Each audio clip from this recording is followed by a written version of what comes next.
เลิกงานแล้วครับพี่น้องกำลังสิไปซื้อของอยู่ตลาดมีน้องคนลาวคนหนึ่งเขามาคอมเมนต์ก่อนหน้านี้เพิ่นว่าสบายดีอ้ายขอเพลงลาวเบาหน่อยมานี่โซ่แหน่จักหนึ่งเพลงว่าซั่นข่อยก็ห้องไปแล้วเบาหน่อยวอนแฟนมานี่เพิ่นทักมาหลังบ้านเพิ่นว่าบ่แม่นขอเป็นเพลงย่าแม่มือถือหรือว่าแปลเป็นภาษาไทยก็คือว่าคุณนายมือถือเพลงนี่มันก็เก่าโพด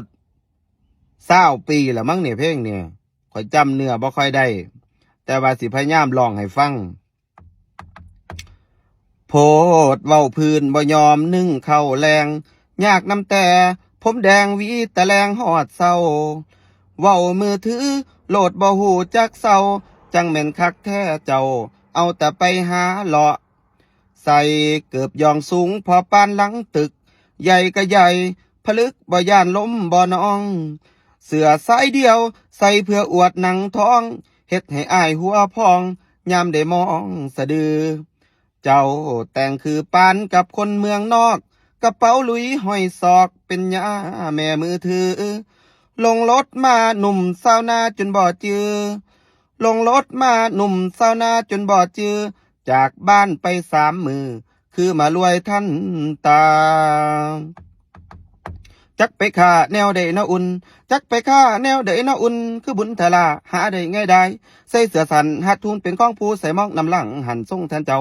มั่วนำเว้ามือถืออ้อยอินมั่วนำเว้ามือถืออ้อยอินบ่กินหอดเข้าเห็นเจ้าเมื่อแทนจักแม่นเว้าธุระแนวใดจะแม่นคุยกับไผบ่มียามวางยามหยังก็เว้ามือถือขี่รถก็เว้ามือถือเว้าอยู่เบิดมือจักธุระแนวใด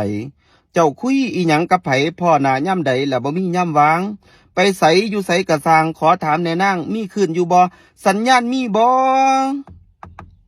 พดกระดอไอายนี่บ่เคยเห็นพดกระดอไอายนี่บ่เคยเห็นจักว่ากรรมหรือเวรได้แต่โทรหมดมือเว้ามือถือเพราะปันพี่เขาบ่เศร้าศพเศร้าปากจนรถมีแต่เว้าทั้งเขาบ่กินคือบ่สิ้นหมดเถื่อหมดแห้งโหลดบ่แพงตัวเองให้ระวังเด้อน้องผมสีทองเกือบยองพ่อเว้าเขาเห็นเขาทาเสือใส่เดียวสันๆแนวนั้นคนไทยทุกอยากให้น้ำแต่มือถือทุกอยากให้น้ำแต่มือถือขอให้ปิดจะเข้าย่านจอย